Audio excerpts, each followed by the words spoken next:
Chapter 21. The question struck him like a bullet, causing Matthew to pause, his fingers still resting on the steering wheel. A patent? He hadn't given it much thought, not because it wasn't important, but because he had been so focused on perfecting the automobile itself. Amber noticed the sudden shift in his expression and leaned forward slightly, her eyes narrowing with concern. "Is something the matter, Mr. Hesh?" Matthew took a deep breath, forcing a confident smile back onto his face. Forgive me, I wasn't expecting such a question," he admitted, turning to face Mr. Fitzwilliam directly. "To answer your question, sir, no, it isn't patented yet." Mr. Fitzwilliam's brows furrowed, his expression shifting from admiration to something closer to concern. Mr. Fitzwilliam's gaze hardened, his eyes sharp and discerning. "Then how can I invest in something you don't have proprietary rights to?" he asked with a disappointing tone. Any businessman worth his salt knows that securing ownership is paramount. Without a patent, what's to stop others from copying your design and mass-producing it themselves? The air inside the automobile seemed to grow heavier, and Matthew could feel Amber's concerned gaze boring into him from the back seat. "I can certainly say that I am the only capable being in this country, no, in the whole world, that can make this automobile." "It doesn't matter," Fitzwilliam interrupted coldly and continued, "being the only one capable now does not guarantee that someone else won't reverse engineer your invention the moment it hits the market without legal protection. Your hard work and innovation could be stolen in the blink of an eye." Matthew's hands tightened around the steering wheel, his knuckles turning white. "You're right, Mr. Fitzwilliam," Matthew conceded. "I've been so focused on the technical aspects, on proving that this machine works, that I've overlooked the importance of securing its future, but that's precisely why I'm seeking investors like you. With your support, I can acquire the legal protections necessary to ensure that this invention remains mine. Filing a patent is a cheap process. You can do it on your own. Once it is patented, we can discuss business, but for now, I cannot commit any resources to something that lacks the necessary legal safeguards," Fitzwilliam said with finality, his tone leaving no room for argument. Matthew's heart sank slightly, but he quickly forced himself to focus. This was a setback, not a defeat. "I understand, sir," he replied. "I appreciate your candor. I will prioritize securing the patent immediately." "Father, perhaps there's a way to help Mr. Hesh secure the patent more efficiently?" she suggested, her tone gentle but insistent. Fitzwilliam turned to his daughter, his expression softening just a fraction. "And what do you propose, Amber?" Amber met his gaze confidently. "We have connections with patent attorneys in the city. Why not lend Mr. Hesh some assistance in navigating the process? That way, once the patent is secured, you'll have a stronger foundation to invest in, and it won't take long." Mr. Fitzwilliam studied his daughter for a moment, his stern expression gradually softening as he weighed her suggestion. He glanced back at Matthew, who remained tense, still gripping the steering wheel as if it were the only thing anchoring him. "Very well," Fitzwilliam said at last, letting out a reluctant sigh. "I'll make some arrangements. You will have access to our attorneys, Mr. Hesh, but make no mistake, this is not a favor lightly given." Matthew's eyes widened in relief and gratitude. "Thank you, sir. I promise I will make full use of this opportunity." Fitzwilliam gave a curt nod, turning away as if already dismissing the matter. "Ensure you do," he replied. "I do not appreciate wasted efforts." Amber, sitting in the back seat, allowed herself a small, satisfied smile as she watched her father turn toward the mansion. She then leaned forward, catching Matthew's eye. "I'm glad you were willing to take up the challenge, Mr. Hesh," she said softly. "Now, the rail journey begins." Matthew met her gaze, and for a moment, the tension in his shoulders eased. "Thank you, Miss Fitzwilliam. I won't disappoint you." Amber tilted her head slightly. "I'm certain you won't, and please call me Amber." The informality caught Matthew off guard, but he nodded, a small smile breaking through his earlier worry. "Only if you call me Matthew." She laughed softly, the sound like a gentle chime, and nodded. "Very well, Matthew. Let's head back to my estate now," Fitzwilliam declared, his tone firm, signaling that their discussion had reached its conclusion. Matthew nodded, turning his attention back to the road ahead. With a deep breath, he adjusted the gear lever and gently pressed down on the accelerator. The automobile lurched forward smoothly, the engine's hum filling the silence that had settled between the passengers as they drove through the winding paths of the estate. Matthew couldn't help but steal a glance at Amber in the rearview mirror. She was looking out at the passing scenery, her expression calm yet thoughtful. For a moment, their eyes met, and she offered him a soft, reassuring smile that sent a flutter through his chest. "Matthew," she said, breaking the silence, "I trust that you'll make the most of the resources my father is offering, but remember, securing that patent is just the beginning." Matthew nodded, keeping his eyes on the road. "I understand. This is the push I needed, and I promise I won't waste it." Amber leaned back, satisfied, and turned her gaze back to the sprawling fields of the Fitzwilliam estate. Her father remained silent, arms crossed, deep in his own thoughts. They soon arrived back at the grand entrance of the mansion, where a team of servants was already waiting. Matthew brought the car to a smooth stop and the engine sputtered to a halt. Mr. Fitzwilliam was the first to step out. "I will have my attorneys contact you within the next 2 days," he stated curtly. "In the meantime, I suggest you gather whatever documentation you have regarding your invention." "Of course, sir," Matthew replied with a respectful bow. "Thank you again for this opportunity." Fitzwilliam merely nodded, then turned to his daughter. "Amber, I'll be in my study. See that Mr. Hesh finds his way out." With that, he strode toward the mansion, his figure disappearing behind the heavy oak doors. Amber watched her father go, then turned to Matthew with an apologetic smile. "Don't mind him," she said softly. "He's strict, but once he believes in someone, he's loyal." Matthew chuckled lightly, rubbing the back of his neck. "I can tell he doesn't give his trust easily." Amber stepped closer, her eyes searching his. "He just needs to see that you're serious," she said, her tone gentle yet encouraging. "Show him what you're capable of and he will be an ally you can count on." "You are so very kind, Miss Amber." "Amber," she corrected. "Amber," he repeated, letting the word roll off his tongue, the informality still feeling foreign but not unwelcome. "I truly appreciate all you've done today. I'm certain that with your family's support, I can protect my invention and turn my vision into reality." "I'm glad to hear that, Matthew. I look forward to seeing your progress." Before she could turn away, Matthew cleared his throat, mustering up the courage to ask the question that had been forming in his mind since they first locked eyes. "Actually, I was wondering if you'd do me the honor of joining me for dinner sometime," he said, "as a small token of my gratitude for everything you've done." Amber's eyes widened slightly, her expression caught between surprise and delight. For a moment, she seemed taken aback, as if she hadn't anticipated such an invitation, but then a soft smile spread across her lips. "A dinner, you say?" she replied, her tone playful yet warm. "I must admit, it's not often I receive such invitations, and from an inventor, no less." "No way, with your beauty?" Matthew paused, realizing he might have said more than he intended. Amber's eyes sparkled with amusement. "I didn't mean," Matthew stammered, his face flushing with embarrassment, but Amber held up her hand, a playful smile dancing on her lips. "Flattery." "Is it?" she teased, tilting her head slightly. "You're certainly not like the other men I've met." "Matthew, most are far too reserved to even attempt such a compliment."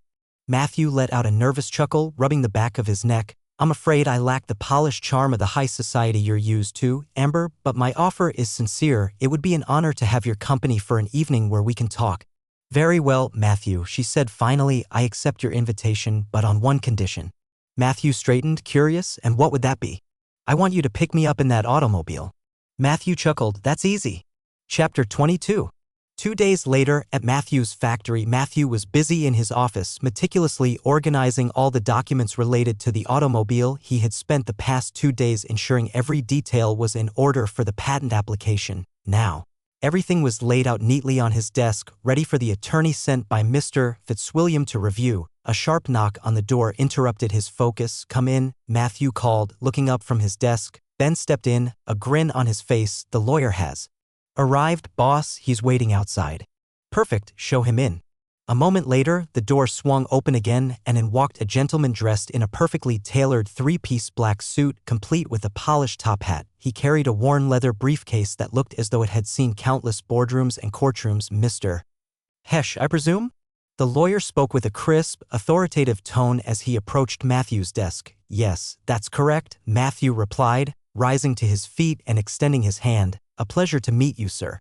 The lawyer took his hand firmly. "Tom Rakes," he introduced himself. "I've been briefed by Mr. Fitzwilliam regarding your unique invention." He set his briefcase down on a chair and removed his hat, revealing neatly combed hair. His eyes were sharp and assessing as they scanned the room, lingering briefly on the blueprints and documents spread out on Matthew's desk. "Please, have a seat."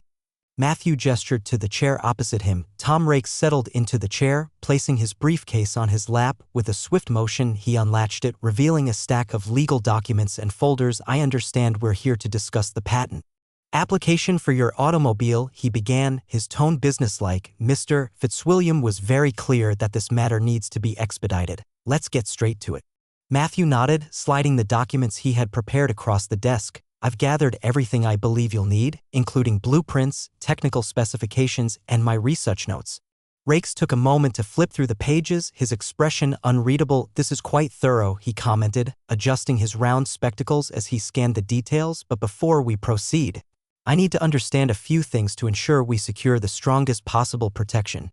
"Of course," Matthew replied, leaning forward. "Ask whatever you need."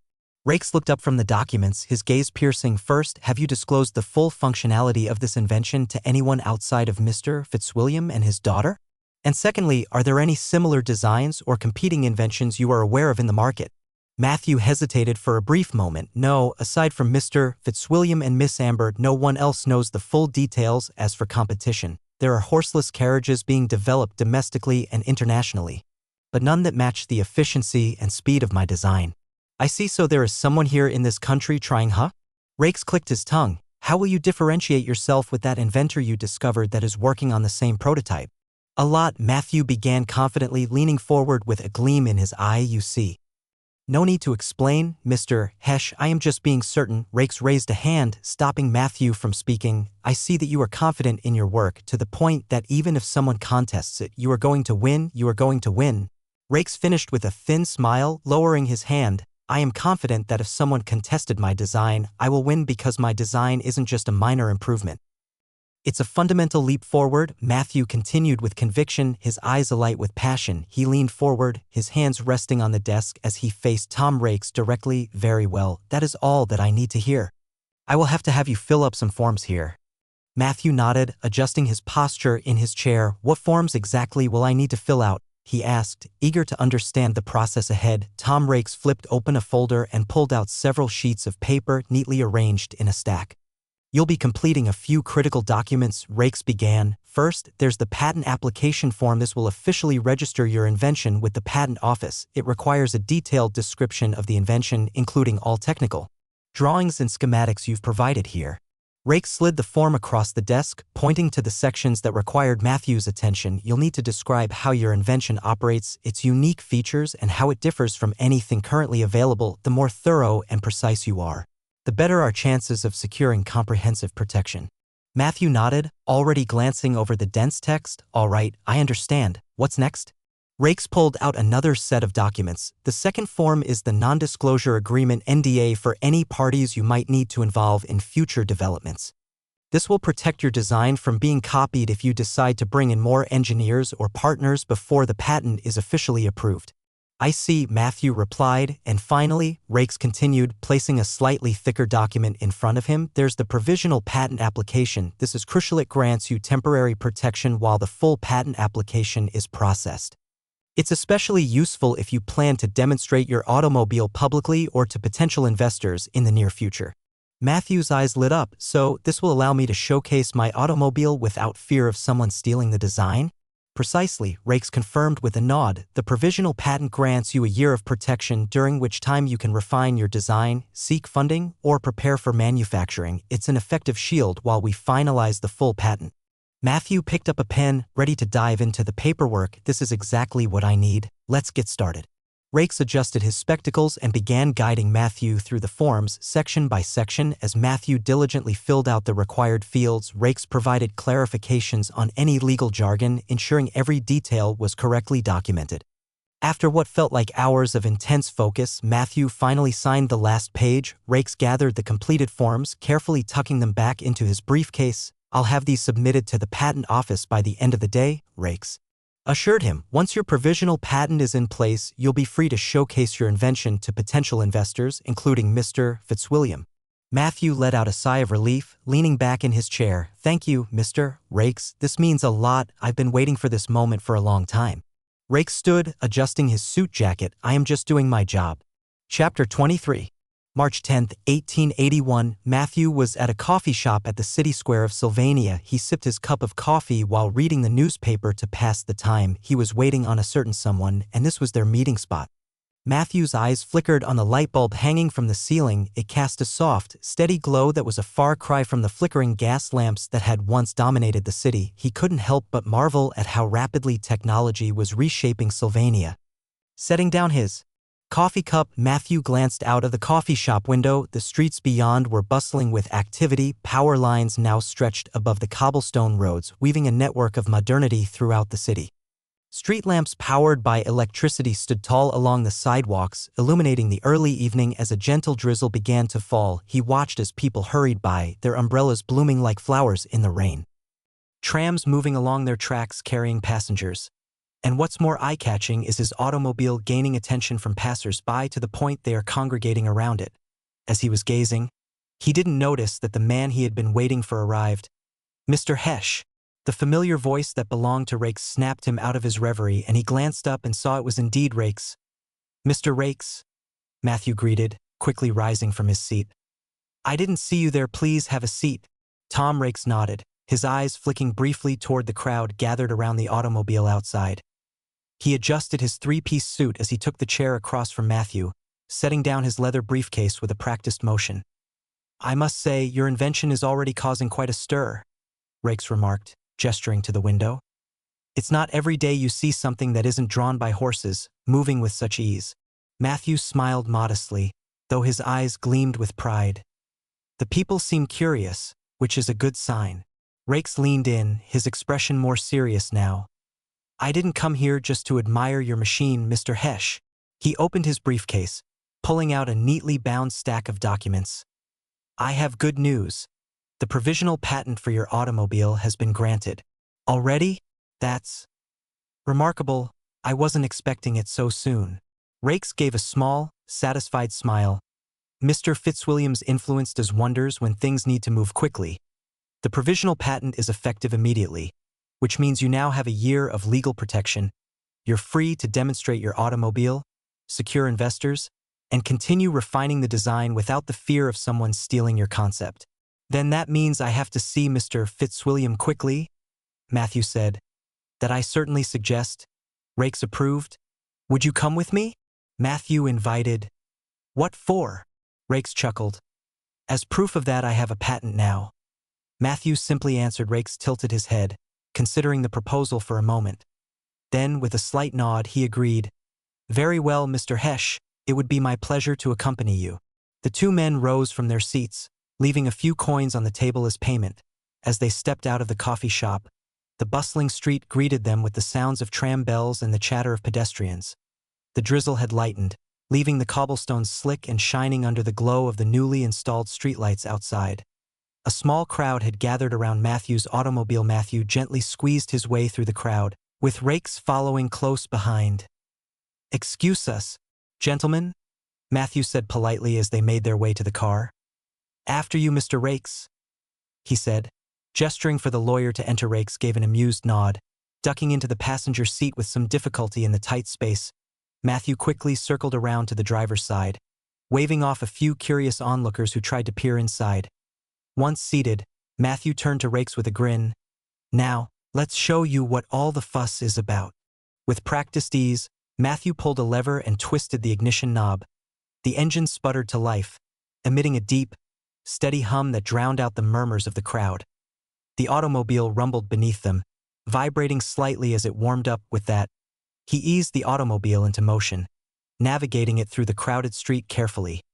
The crowd parted with a mix of gasps and cheers as the car smoothly rolled forward. Rakes couldn't help but smile as they picked up speed. The city square quickly fading behind them. "Ho, this is fast," Rakes commented. "Does this thing get tired?" "As long as there is fuel, this beast won't get tired, and more importantly, no poop." Matthew chuckled. Rakes leaned back in his seat, clearly impressed. "That alone would be revolutionary for transport in the city. I imagine the stable owners and carriage drivers would have mixed feelings about that," he mused. "But you can't ignore that the city is already having troubles with the pile of poop on the streets, right?" Matthew said. "The city's been trying to modernize, but it's hard to keep up when the old ways leave so much residue behind."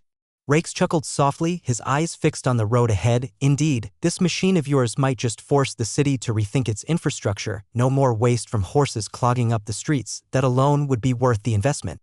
And I hope that Mr. Fitzwilliam invested in my automobile, and of course the work doesn't stop there. I am going to overhaul the entire transportation system here in this country." Chapter 24. 30 minutes later, Matthew arrived at the front gate entrance of Fitzwilliam Estate. The guards that he encountered from his previous visit approached them and knocked at the window. Matthew rolled down the window and spoke. "I'm here to see Mr. Fitzwilliam to discuss business purposes. Matthew replied, "Do you have an appointment?" the guard asked. "This time I don't have one," Matthew replied. "Then I will have to ask you to leave, sir. Only those individuals that has an appointment with Mr. Fitzwilliam are allowed to enter the premises." Excuse me." Rakes chimed in, leaning forward to catch the guard's attention. "I'm Mr. Fitzwilliam's lawyer, Tom Rakes. I can assure you, our visit is directly related to urgent business matters. Please inform Mr. Fitzwilliam that I am here with Mr. Hesh." The guard's eyes narrowed as he assessed the situation. After a moment's hesitation, he gave a curt nod. "Wait here," he said, stepping away from the car to speak into a telephone that was on the guardhouse. Matthew tapped his fingers on the steering wheel as he waited for the guard to finish speaking with the other end of the line. A few tense minutes later, the guard returned. "Mr. Fitzwilliam has agreed to see you both," he announced, his tone more respectful now. "Please proceed to the main house." "Thank you," Rakes said with a polite nod. Matthew pressed down on the accelerator, and the automobile rolled forward through the grand iron gates of the estate. As they approached the front entrance, a butler was already waiting at the top of the steps.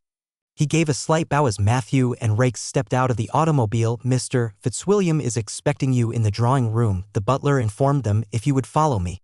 This would be the first time Matthew entering Mr. Fitzwilliam estate, and the moment he stepped inside, what he saw was just complete luxuriousness. Matthew couldn't help but marvel as they stepped into the grand foyer of the Fitzwilliam estate.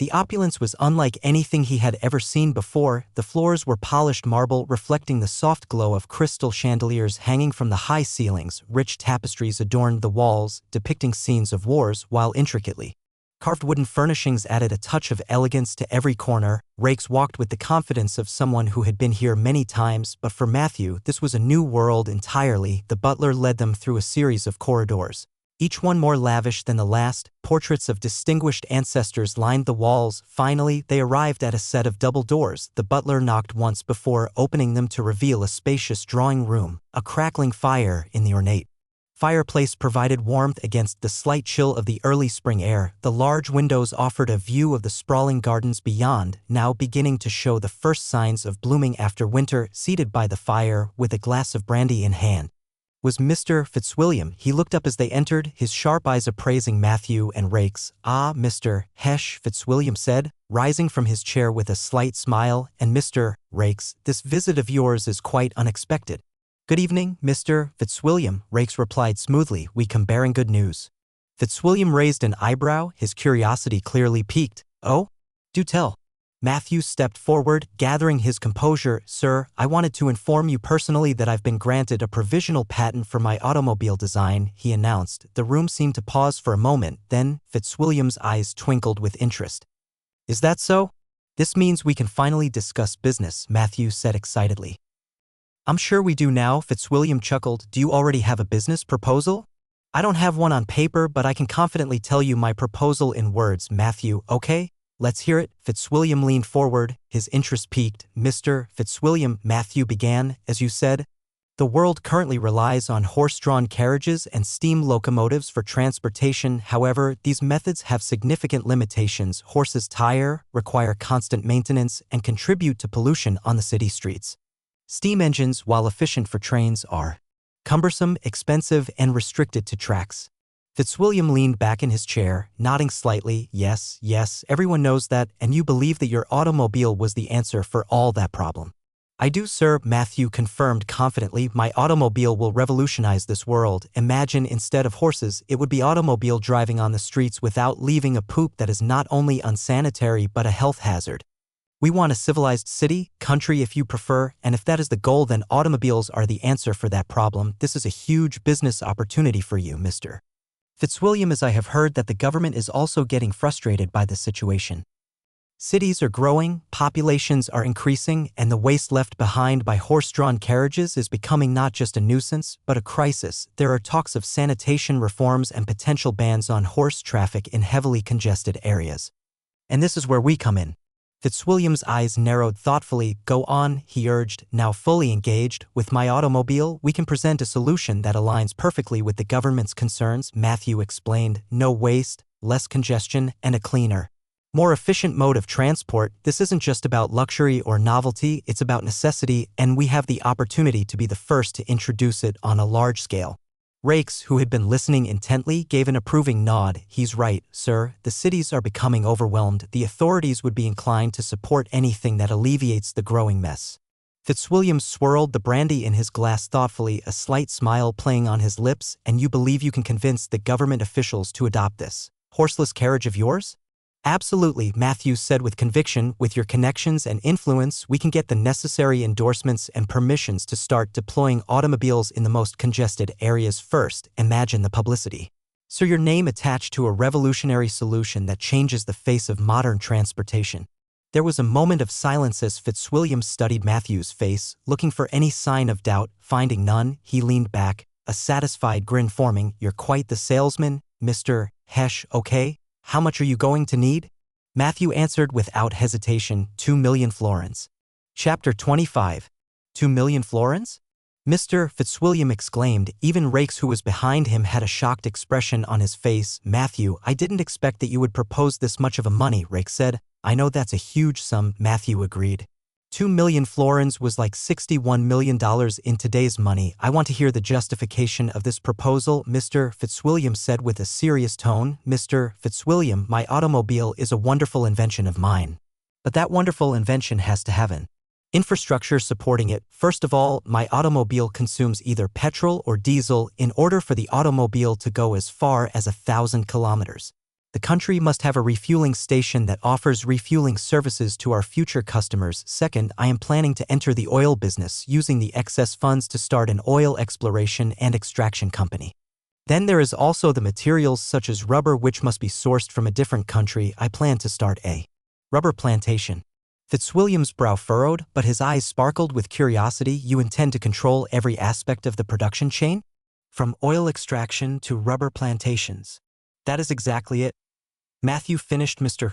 Fitzwilliam's expression hardened as he leaned back in his chair, tapping his fingers thoughtfully on the armrest. You do realize, Mr. Hesh, that oil isn't something you simply dig up from the ground like coal. It's elusive, unpredictable. Entire companies have gone bankrupt searching for it in vain. How can you be so confident that you'll find oil reserves? Matthew met Fitzwilliam's skeptical gaze head-on, his own eyes burning with determination. Sir, I understand your hesitation. Oil exploration is a risky venture, but it's also one of the most rewarding if done right. I've done my homework, extensive research on geological surveys, potential drilling sites, and the latest techniques used in oil extraction. I'm not going into this blind. Of course, those were all made up. This world, after all, is very similar to his previous world, and he was certain of it due to the fact that the current companies that have successfully extracted oil were from the same spot it was spotted in his previous world. Rakes, who had been silently observing the exchange, finally interjected.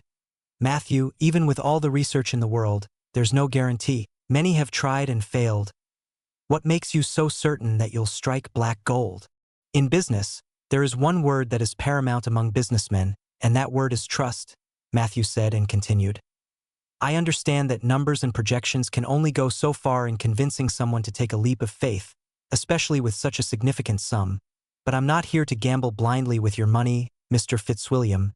I'm here to establish a foundation for the future. Fitzwilliam leaned back, crossing his arms, a skeptical yet intrigued expression on his face. You speak of trust, but trust alone doesn't find oil reserves. It doesn't build refineries or establish rubber plantations. You're absolutely right, sir, Matthew conceded. But what trust does is form the basis of partnerships that allow us to achieve the seemingly impossible. I may not have physical proof yet, but my confidence comes from a deeper understanding of where to look and how to extract the resources we need. Fitzwilliam's eyes narrowed slightly. And what exactly is this deeper understanding? You speak as if you have some secret knowledge. Matthew paused, choosing his words carefully. He couldn't reveal the truth about his knowledge of future oil discoveries based on his previous life. Instead, he opted for a more believable narrative. Let's just say, Mr. Fitzwilliam, Matthew continued, I have access to geological data that's far more precise than what most prospectors are using today to prove that. Why don't we strike oil first and then you give me the check for that $2 million? What do you think? You won't have nothing to lose. Fitzwilliam's eyes flickered with surprise and then narrowed thoughtfully. He leaned forward, resting his elbows on his knees, as if studying Matthew for any sign of bluffing. The room was silent except for the soft crackling of the fireplace, and even Rakes held his breath, waiting for his response. "You're saying," Fitzwilliam began slowly, "that you're willing to go through the entire effort of drilling, setting up an exploration team, and investing your own resources to find oil first, with no upfront payment?" Matthew nodded confidently. "Yes, that's exactly what I'm proposing. I understand it sounds unorthodox, but I'm that confident in my data. If we strike oil, then you'll know I'm not just chasing dreams. You'll have something tangible to justify your investment. If I fail, you won't have lost a single florin." Rakes let out a low whistle, clearly impressed by the audacity of Matthew's offer. "That's quite a bold gamble, Matthew," he said. "But it does take the risk off Mr. Fitzwilliam's shoulders." Fitzwilliam rubbed his chin thoughtfully, his gaze locked onto Matthew's. "You're willing to take on the initial risk entirely on your own? That includes hiring workers, equipment, and all the logistics of setting up a drilling site?" "Yes," Matthew affirmed. "I will take care of everything. All I ask is your commitment that if when I strike oil, you will then provide the 2 million florins to scale up operations." For a moment, Matthew couldn't tell if he was on the verge of being laughed out of the room or if he had just won the man over. Finally, Fitzwilliam let out a deep, rumbling chuckle. "You certainly have nerve, Mr. Hesh, I'll give you that," Fitzwilliam said, his voice carrying a hint of admiration. "Very well, I accept your terms." Matthew's heart leapt. He had done it. He managed to turn Fitzwilliam's skepticism into cautious agreement. "Then let's exchange hand to seal the deal." Matthew offered a handshake. Mr. Fitzwilliam stared at Matthew's hand for a moment and then smiled. "Very well," Fitzwilliam said, his lips curving into a satisfied grin. He stood up and clasped Matthew's outstretched hand with a firm grip. The handshake was strong, almost testing, as if Fitzwilliam wanted to gauge the resolve behind Matthew's bold words. "It's a deal then," Fitzwilliam declared. "I'll hold you to your word, Mr. Hesh. No oil, no investment, though I would still invest in your automobile enterprise." Chapter 26. A huge gamble was made in Fitzwilliam Estate, and Matthew has no intention of losing the bet. As soon as their hands shook, he already knew where he needed to go, but first, he needed money to hire an exploration team. And the best place to get that money is from a bank. Leaving the estate, Matthew got into the car and started the engine. As he waited for the engine to warm up a little, he glanced out of the window and stared at the mansion. It was unfortunate that he didn't get to see Amber. He had invited her to a dinner and he hadn't told her when it was going to be. Well, maybe another time when they run into one another. He drove off the mansion and headed straight to one of the reputable banks of Sylvania, Fitzwilliam Banking Company.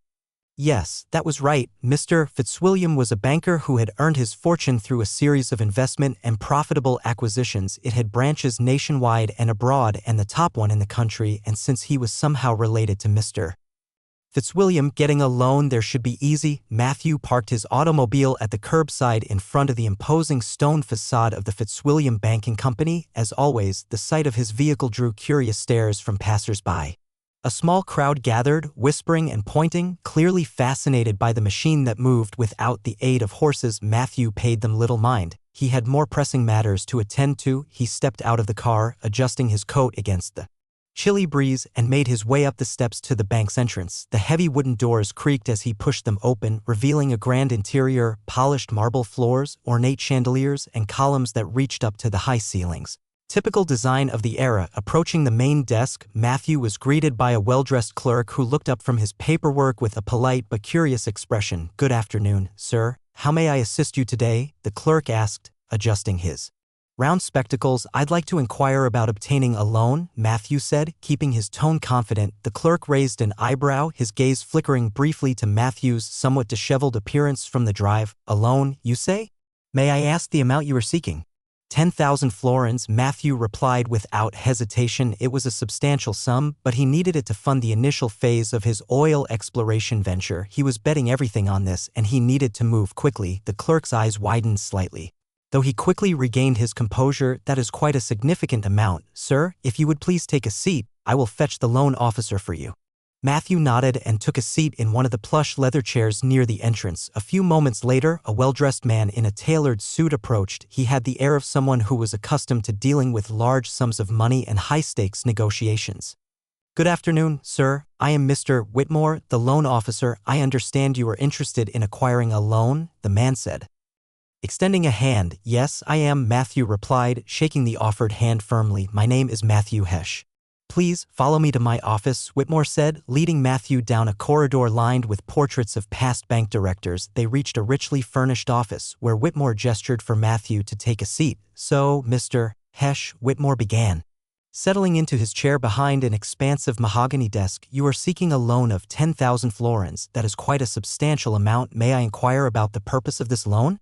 Matthew took a deep breath, knowing this was the moment he had to sell his vision. "I plan to fund an oil exploration venture. I've secured a partnership with Mr. Fitzwilliam himself, who has agreed to invest once I strike oil. This loan will cover the initial expenses of setting up a drilling site." Whitmore's eyebrows rose at the mention of Mr. Fitzwilliam. "I see. Mr. Fitzwilliam's name certainly carries weight in the city, as he is my boss. Is it okay if I call Mr. Fitzwilliam to confirm that you are acquainted with him? You know what will happen if you claim something you aren't, right?" "Very well," Whitmore replied, a hint of skepticism in his eyes. He reached for the black telephone on his desk. Matthew kept his composure, leaning back in his chair. He knew he had nothing to worry about. After all, Mr. Fitzwilliam had shaken his hand on their agreement. After a few moments, the line connected, and Whitmore spoke in a polite yet formal tone. "Good afternoon, this is Whitmore from the Fitzwilliam Banking Company. May I speak with Mr. Fitzwilliam, please? It's regarding a matter of some urgency." Finally, Whitmore nodded, and his tone shifted. "Ah, Mr. Fitzwilliam, good day to you, sir. I'm calling to confirm whether you are acquainted with a Mr. Matthew Hesh. He's here requesting a loan, and he claims to have entered into a business agreement with you." Matthew could hear the faint murmuring of Fitzwilliam's voice on the other end. Though he couldn't make out the words, he kept his gaze steady, watching Whitmore's expression for any hint of how the conversation was going. Whitmore's eyes widened slightly, and his tone became more respectful. "Yes, sir, I understand. Thank you for confirming that. I will proceed accordingly." With that, he hung up the receiver and turned his attention back to Matthew. "It seems you weren't bluffing, Mr. Hesh," Whitmore said with a thin smile, though his eyes now held a glimmer of newfound respect. "Mr. Fitzwilliam confirmed your partnership and spoke quite highly of your venture. I apologize for the earlier skepticism, but you understand we have to be thorough in our due diligence." "Of course," Matthew replied smoothly, inclining his head. "I would expect nothing less." "Very well, let's proceed with your loan application. Since Mr. Fitzwilliam has vouched for you, we can expedite the process. Just fill out this form here." Matthew took the pen that Whitmore offered him and began filling out the loan application form. After a few tense minutes, Matthew finally signed the bottom of the form and slid it back across the polished mahogany desk toward Whitmore. "Thank you, Mr. Hesh," Whitmore said, taking the form and quickly scanning its contents. He made a few marks with his own pen, double-checking the details before nodding in approval. "Everything seems to be in order," Whitmore confirmed, looking up at Matthew with a slight smile. "Now, the only question remains, would you prefer the funds to be disbursed in cash or as a check?"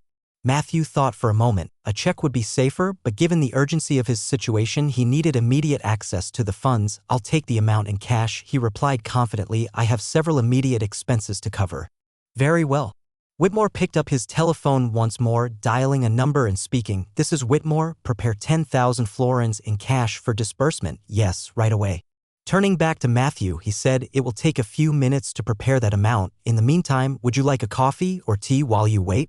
"No, thank you," Matthew replied. Whitmore nodded and gestured for Matthew to follow him back to the waiting area.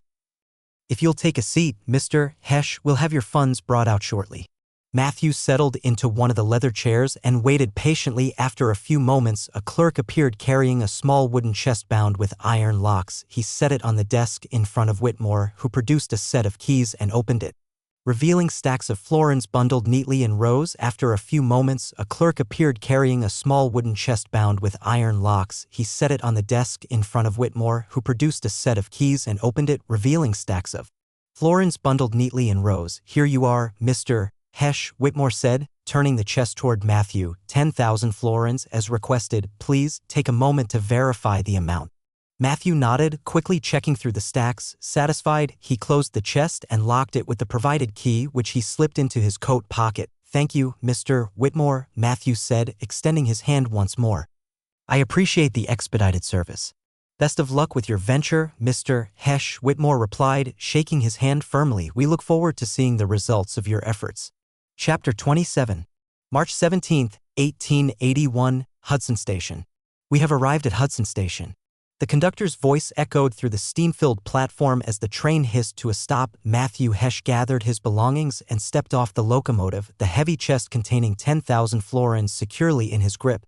Matthew made his way through the crowded station, the clamor of vendors hawking their goods, passengers rushing to their trains, and the occasional shout from a frustrated porter filled the air. He kept a firm grip on the chest, knowing the value of its contents would make him a prime target for thieves in a place like this. Exiting the station, he was greeted by the sight he had anticipated. The streets of Hudson were a chaotic mess. Horse-drawn carriages clogged the cobblestone roads, their wheels splashing through puddles tainted with waste. The odor of manure was overwhelming, and flies swarmed in thick clouds. Matthew wrinkled his nose in disgust as he carefully navigated through the filth. "The city is in desperate need of change," he muttered. To himself, the sight only reaffirmed his conviction that automobiles were the future. Not only would they eliminate the need for horses but also drastically improve the quality of life in cities like Hudson. He had no time to waste. Matthew needed to secure a local team for the next phase of his venture. Fortunately, there was a firm based in Hudson he had read about in a newspaper advertisement: Dalton Co. Oil Exploration, a relatively new company specializing in setting up drilling operations. They were a startup, but they had quickly gained a reputation for their efficiency and willingness to take on high-risk projects. After a brisk walk through the bustling streets, he reached the address listed in the advertisement. The building was a modest brick structure tucked between a blacksmith's shop and a dusty tavern. The sign above the door was simple, but it bore the name Dalton Co. Oil Exploration in bold lettering. Matthew took a deep breath and pushed through the door, entering a dimly lit office that smelled faintly of oil and leather. Behind a wooden counter sat a woman with auburn hair tied in a neat bun, scribbling notes in a ledger. She looked up as he entered. "Good afternoon," Matthew greeted, trying to appear as confident as possible. "I'm here to speak with Mr. Dalton. It's about a potential business collaboration." The woman's eyes flickered to the chest Matthew was carrying before she nodded. "Mr. Dalton is in his office. Do you have an appointment?" "No, but I believe he'll be interested in what I have to offer," Matthew replied smoothly. After a moment's hesitation, she nodded and rose from her seat. "Very well, please wait here." She disappeared through a door at the back of the room. Matthew could hear muffled voices from behind the door, followed by the sound of footsteps approaching. A moment later, the door swung open to reveal a tall, broad-shouldered man with graying hair and a thick mustache. He wore a workman's shirt under a well-worn vest, and his eyes were sharp with curiosity. "Name's Dalton," the man said, extending a hand. "I hear you've got some business to discuss?" "Matthew Hesh." Matthew introduced himself, shaking Dalton's hand firmly. "I'm looking to hire an experienced team for an oil drilling venture. I've secured initial funding, and I'm ready to move quickly." Dalton raised an eyebrow, clearly intrigued. "Okay. You want to find the black gold, huh? You came to the right place. Let's talk to my office." Dalton led Matthew down a narrow corridor, the smell of oil and machine grease growing stronger with each step. The office was modest but functional, with maps pinned to the walls and blueprints scattered across a large wooden table. Dalton gestured for Matthew to take a seat across from his desk. The older man settled into his own chair with a creak, leaning forward with an intense, no-nonsense gaze. "So, Mr. Hesh," Dalton began, folding his hands on the desk, "you've got my attention, but if you're looking to strike oil, you'd better have more than just money to throw around. What's your plan?" Matthew set the heavy chest down on the floor beside his chair and leaned forward, meeting Dalton's gaze with a steady confidence. "I have secured a partnership with Mr. Fitzwilliam himself. He's agreed to invest heavily once I strike oil. What I need now is a capable team to begin drilling. I already have potential sites identified, and I'm ready to fund the initial exploration phase." Dalton's eyebrows shot up at the mention of Fitzwilliam. "Fitzwilliam, you say? If someone like you had connection with a man as exalted as Fitzwilliam, then I have to treat you seriously. But let me first remind you of how our business model works. So we offer you our expertise to drill the oil you think that had a reserve in it. My men dug that land.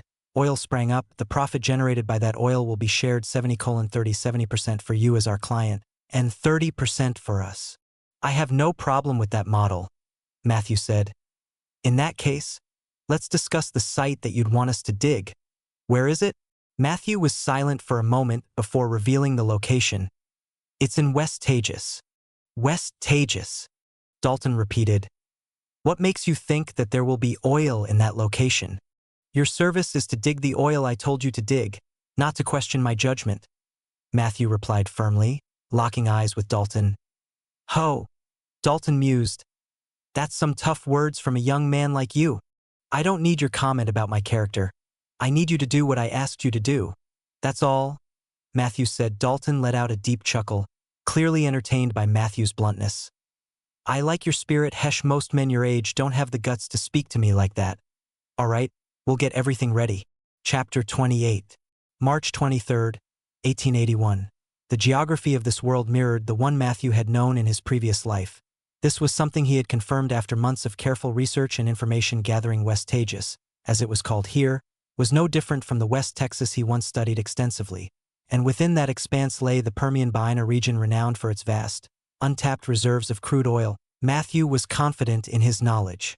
The oil-rich basin had been one of the most productive in his previous world. The challenge, however, was convincing people in this new world to believe in something they had yet to discover.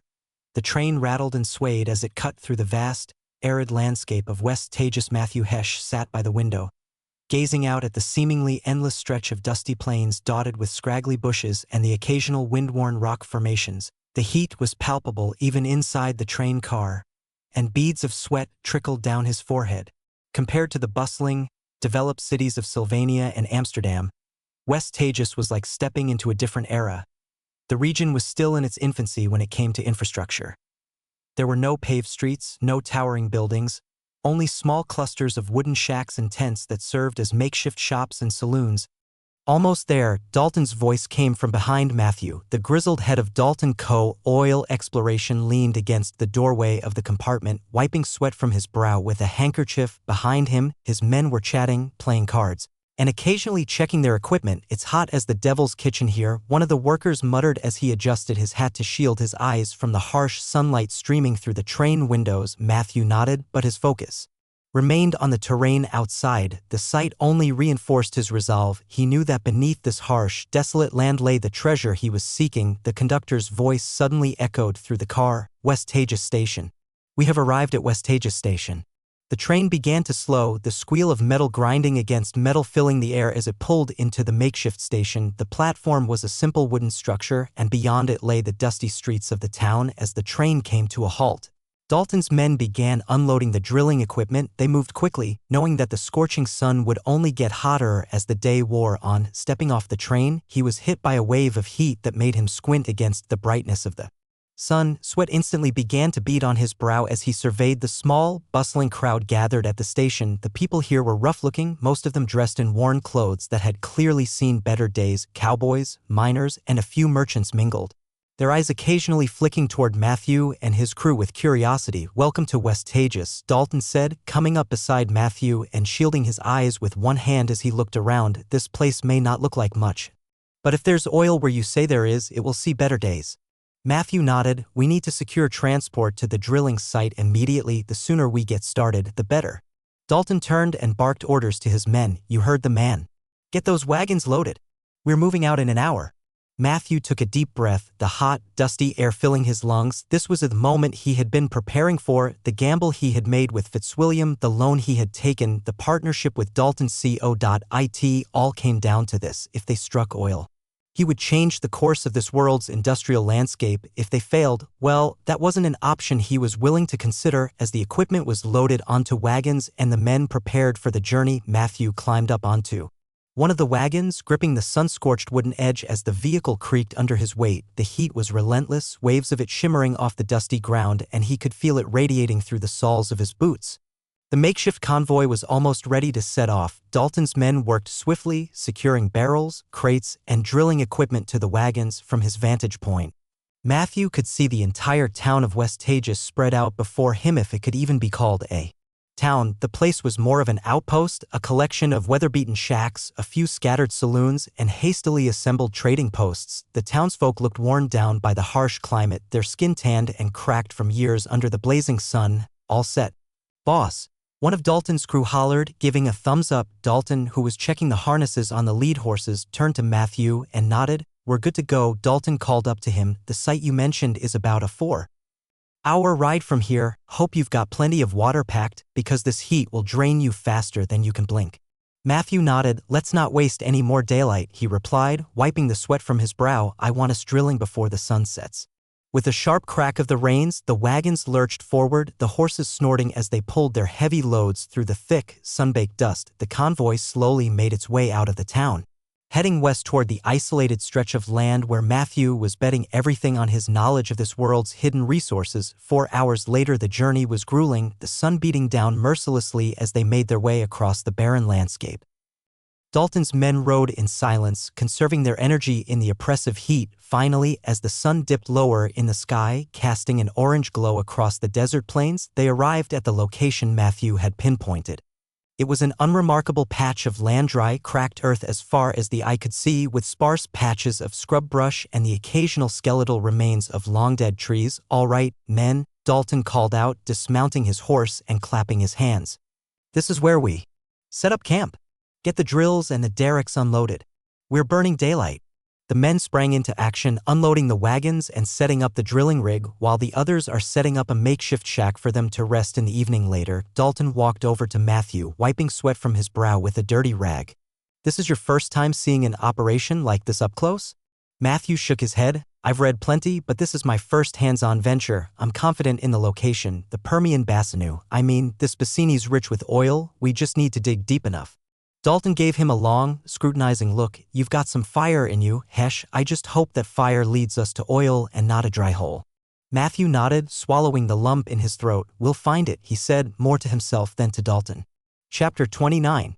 March 23, 1881. Late afternoon. The heat had become less intense, but the air remained heavy with dust and the faint scent of horses and sweat. Matthew watched as Dalton's men methodically unpacked and set up the drilling equipment. Dalton approached Matthew, handing him a battered canteen. Drink up, he said, you'll need it. Setting up the rig's going to take a while.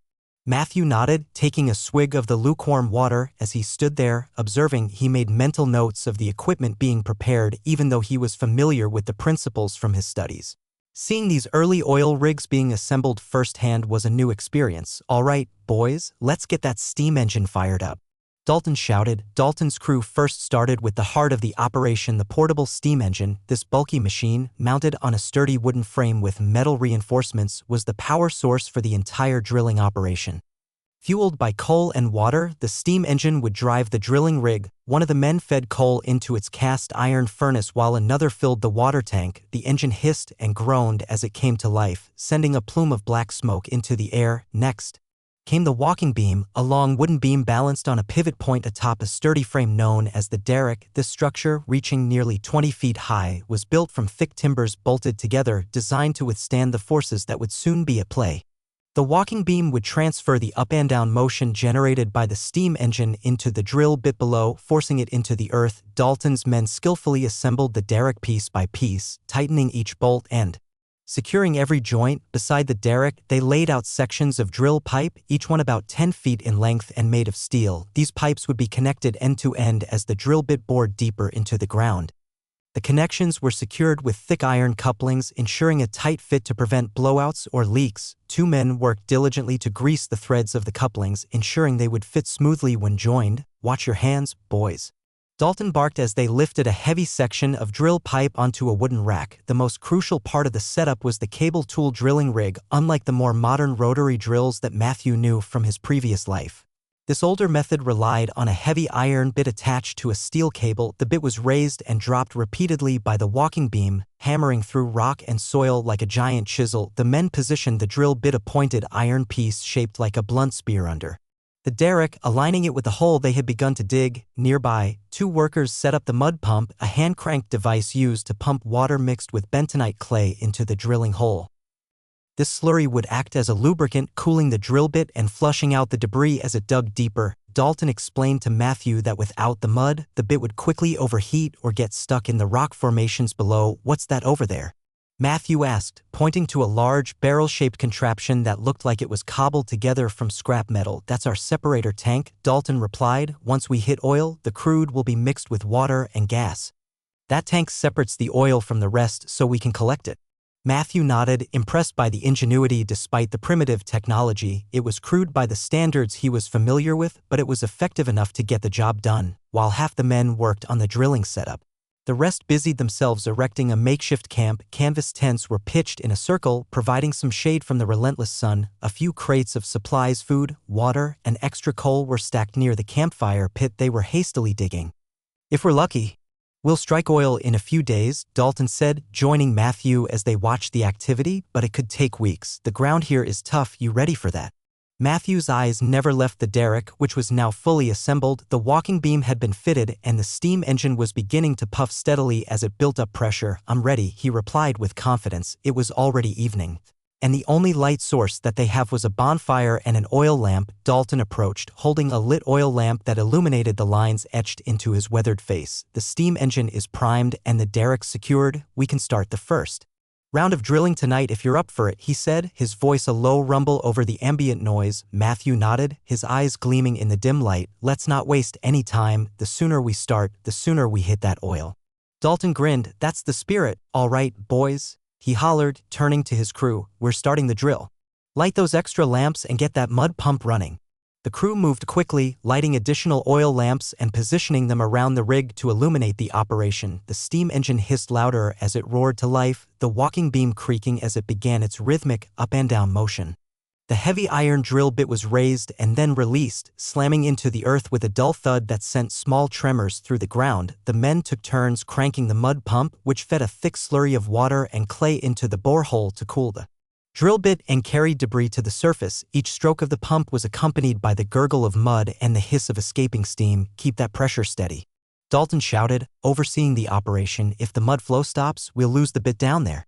Matthew stood close to the drilling rig, his eyes fixed on the derrick as the cable tool hammered into the earth. Dalton had warned him that drilling in the Permian Basin would not be easy. The layers of sediment, shale, and limestone were notorious for being tough to break through, and in 1881 they didn't have the luxury of modern rotary drills that could power through rock with relative ease. The depth they needed to reach was daunting. Matthew knew from his past life that oil in the Permian Basin lay deep beneath the surface, often between 1,000 to 3,000 feet, depending on the specific location. Here in West Tejas, based on the geological surveys he had carefully studied, they would likely need to drill at least 1,200 feet before they could even hope to strike oil. He knew it's going to take time as they were relying on the cable tool method, which is a technique involving raising and dropping a heavy iron bit attached to a steel cable and then dropping it. The crushed rock and debris were then brought to the surface using a baler, a long cylinder with a valve that scooped out the broken material. As the drill bit hammered into the earth, Dalton's men worked tirelessly to keep the mud pump operational. "How's the pressure on that mud pump?" Dalton barked, wiping sweat from his brow as he checked on his men. One of the workers, a burly man named Jennings, cranked the handle of the pump vigorously, holding steady, "Boss. But we'll need to refill the water tank soon. We're losing a lot to evaporation in this heat." Dalton nodded, turning to Matthew. "The deeper we go, the harder it's gonna be to keep that mud flowing. You still confident we're digging in the right spot?" "I'm certain," he said. As the night wore on, the men continued to drill, pausing only briefly to check the equipment and change shifts. The drill bit had reached a depth of 200 feet, but they still had a long way to go. The deeper they went, the more challenging the drilling became. The rock layers grew harder, and the strikes from the cable tool produced fewer chunks of debris. Matthew watched closely as they extracted samples from the baler. Most of it was still sand and shale, but occasionally there were traces of darker, oil-stained rock. It was a promising sign, but they were still too shallow to hit the main oil reservoir. "We're making good time," Dalton remarked, leaning against the wooden frame of the derrick. "But if we hit a layer of hard limestone, it could slow us down for days." Around midnight, as the men worked in near silence, there was a sudden change in the sound of the drill. The once solid thud became softer, almost hollow. Dalton's head snapped up and he rushed over to the derrick. "Hold on, boys," he shouted. "I think we just hit a softer layer." The men paused, peering into the darkness of the borehole. As the drill bit was pulled up, the baler was brought up, and when the contents were emptied into a metal pan, a cheer erupted from the crew. Mixed in with the usual debris was a thick, black substance. Matthew's heart skipped a beat as he rushed forward. "Oil?" he asked, barely able to contain his excitement. Dalton dipped his finger into the sludge and brought it to his nose. "It's crude all right," he confirmed with a grin, "but don't celebrate just yet. We're only getting traces. We need to go deeper if we want a steady flow." Chapter 30. April 2nd, 1881. Matthew sat in the dimly lit confines of his tent, his only source of light a flickering oil lamp on the makeshift wooden desk before him. The air inside was hot and stale, but he was used to it by now. His hands were stained with oil and dirt, remnants of a long day at the drilling site. He leaned over a thick, leather-bound notebook, scribbling down his observations with a graphite pencil. Drilling log day 10, current depth, 900 feet, location, West Tagus, Permian Basin. Objective, reach oil reservoir at estimated depth between 1,200 and 1,500 feet. Notes on progress, cable tool rig performance. The cable tool drilling rig has proven effective, though its rate of penetration (ROP) has slowed significantly as we've encountered denser rock formations. The walking beam's mechanism is operating within expected parameters, but the derrick is beginning to show signs of stress. I'll instruct Dalton to reinforce the bolts tomorrow morning. Subsurface conditions. Over the past 3 days, we've primarily been drilling through layers of shale interspersed with siltstone. However, starting at a depth of 850 feet, we began to encounter thicker strata of limestone. The limestone is significantly harder, which has caused the drill bit to wear down faster. We've already had to change the bit twice today, resulting in a loss of nearly 4 hours. Mud pump system. The mud pump continues to perform adequately, maintaining consistent flow rates, but we're losing considerable amounts of water to evaporation under this heat. We're running at a mix ratio of 1:4 bentonite clay to water, which seems to be optimal for lubricating the bit and stabilizing the borehole walls. However, the viscosity of the slurry needs to be monitored closely. If it gets too thin, we risk a blowout or collapse of the hole. Geological observations. Lithology, 600 to 750 feet. Predominantly sandy shale with moderate oil staining, 750 to 850 feet. Siltstone layers with traces of pyrite, 850 to 900 feet. Transition to dense limestone. Notable reduction in ROP due to increased hardness. Samples show fine black residue, potentially indicating proximity to a hydrocarbon-bearing formation. Fluorescence test. Samples extracted from the baler at 875 feet displayed weak fluorescence under the oil lamp, a promising sign. However, it's not yet definitive. We'll need to conduct a proper chemical analysis once we have enough extracted material. Gas emissions.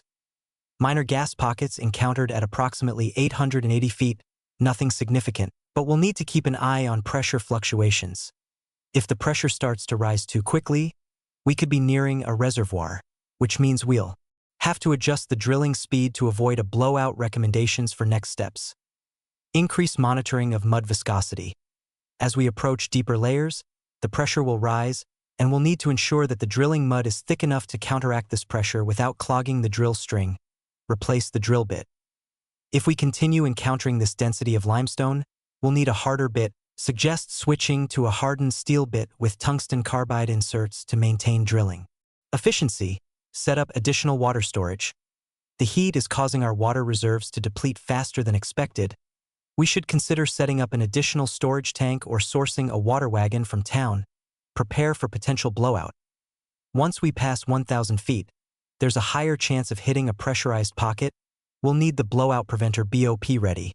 Though it's rudimentary by current standards, Dalton's men should be briefed on emergency protocols. Matthew set down his pencil, staring at the half-filled page before him. The flickering oil lamp cast wavering shadows on the tent walls, mirroring the unease in his mind. As he looked over the detailed notes he had just written, he couldn't shake the feeling that time was slipping away faster than they could dig. Supplies were running low, and the deeper they went, the more challenges they faced. He turned to a fresh page, determined to flesh out the rest of his observations. Additional notes. Resource status. Crew morale. Food, water. Supplies are beginning to dwindle. At our current consumption rate, we have enough rations for another 5 days, perhaps 6 if we stretch it. Water remains our most pressing concern. The arid conditions of West Tagus are causing excessive evaporation, and despite the efforts to conserve, the demand for the mud pump system is draining our reserves faster than anticipated. Crew condition. Dalton's men are tough, but fatigue is setting in. The relentless heat, combined with the physical labor, is taking its toll. I overheard a few of the younger workers grumbling about how long this venture is taking. Morale will become a problem if we don't see results soon. I need to speak to Dalton about organizing shifts to give the men some rest. Equipment maintenance. The steam engine is starting to show signs of wear. I noticed a slight drop in pressure output today, likely due to sediment buildup in the water tank. We'll need to clean it out tonight or risk a breakdown mid-operation. Additionally, the walking beam's pivot point is making a faint grinding sound, suggesting the need for lubrication and tightening current strategy. We will push to drill another 100 feet tonight to reach the 1,000-foot mark. Based on geological data from my previous world, this should bring us closer to penetrating the deeper oil-rich strata of the Permian Basin. Dalton's team will begin setting up a makeshift windbreak around the derrick to reduce the impact of dust storms. The wind has picked up in the evenings, blowing fine sand into the machinery, which could cause damage to exposed components. Matthew took a moment to stretch his stiff neck and shoulders. I really hope this will finish soon, he muttered, stowing the notebook in the drawer of his table, and then stepped outside the tent. He took in the scene unfolding before him.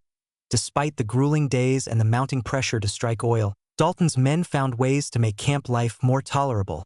To his left, 2 men stood by a barrel of water, taking turns splashing themselves, grateful for even a brief reprieve from the relentless heat and grime. One of them laughed as he poured a ladle of water over his head, shaking his hair out like a dog and drawing a round of laughter from the men around him. Nearby, a small group sat on overturned crates, deeply engaged in a game of cards. The pot consisted of everything from tobacco pouches to a dented pocket watch. One of the younger workers was staring intently at his hand, muttering to himself as he calculated his next move. The older men beside him watched with amused grins, clearly relishing his struggle. Across the camp, a few others gathered around a makeshift cooking area, preparing what would pass for a late snap beans, hard biscuits, and a few strips of salted meat cooked over a modest fire. Matthew's gaze shifted to the rig itself, where a few of Dalton's men remained on duty, keeping the steam engine chugging along and monitoring the equipment. Dalton approached Matthew, carrying a tin cup and nodding toward the campfire. It's not much, but we try to keep things decent around here, he said, taking a sip from his cup. You've got to find a balance, especially with the kind of work we do. Men go mad without some kind of relief. Matthew nodded in agreement, appreciating the camaraderie among the crew. They seemed to be holding up well, he observed. Dalton chuckled, glancing over at the card players who were now grumbling over a disputed win. They're a tough lot, oil or no oil. They'll get through it, but if we hit that reservoir soon, it'll make things easier on all of us. Suddenly one of the crew ran towards them. Sir? The sheriff is on his way here. Matthew and Dalton looked to where the crew was pointing his finger to, and there they saw 5 men riding on a horse with a rifle. What is that? Matthew asked, glancing at Dalton. Not a problem, Dalton said simply. Let me handle this.